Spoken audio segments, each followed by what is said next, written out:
이처럼 확 세진 성범죄 처벌 기준, 법조팀 오지회 기자와 더 알아보겠습니다.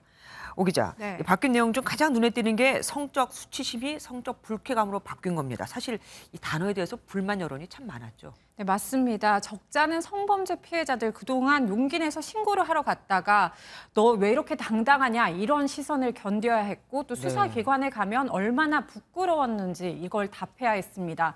또 법원에는 처벌 기준에 수치심이 있었기 때문인데 이렇게 피해자다움을 강조한 정조관념이 피해자가 느끼는 분노, 무기력, 모욕 등 다양한 감정을 반영하지 못한다는 지적이 많아 포괄적인 표현, 성적 불쾌감으로 바뀐 겁니다. 그러면은 성범죄 처벌 기준이 바뀌면은 판결에도 변화가 생기겠네요. 네, 맞습니다. 드라마나 영화에서 판사가 이렇게 판사봉을 땅땅땅 때리면서 징역 몇 년형을 선고한다 이런 거 많이 보셨죠? 그럼요. 이 형벌을 정할 때 참고하는 게 바로 양형 기준입니다.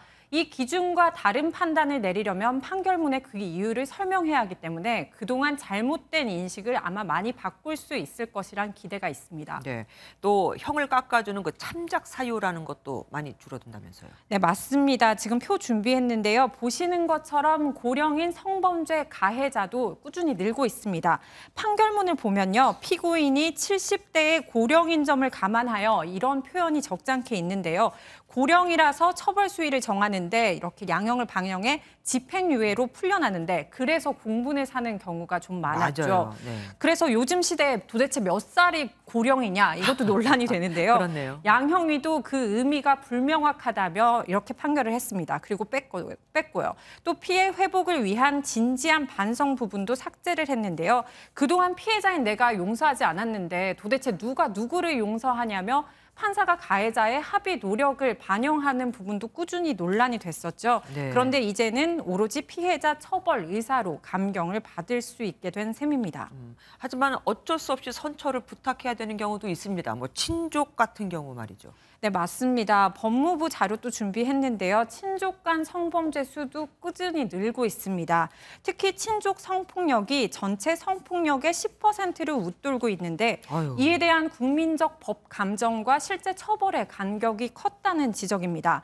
그동안 판례를 보면요. 술에 취해 잠든 친딸을 수차례나 성폭행한 아버지, 또 상습적으로 손녀를 성추행한 할아버지에게 각각 최소 징역 3년과 1년 6개월, 최대 9년과 7년형이 내려졌는데요. 네. 이제 죄질이 나쁘면 최대 15년까지 선고가 가능합니다. 또 또 주거를 침입해 강제 추행한 경우에는 원칙적으로 집행유예 없이 이젠 실형만 선고해야 합니다. 네. 군대 내 성범죄, 공군 중사 고 이해람 사건 같은 억울한 일도 있었습니다. 네. 이렇게 이른바 군기가 센 곳에서 발생하는 성범죄 처벌은 어떻게 됩니까?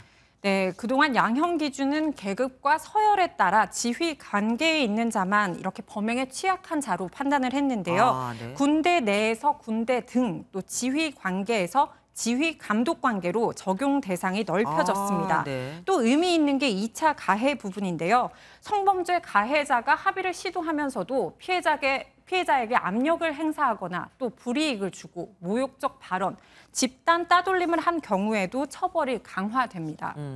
고 이해람 중사 사건 같은 경우는 지금 검찰이 들여다보고 있잖아요. 네네. 그럼 이해람 사건 또 최근에 논란이 된 그 포스코 사내 성폭력 사건 이런 것에도 이게 적용이 될까요?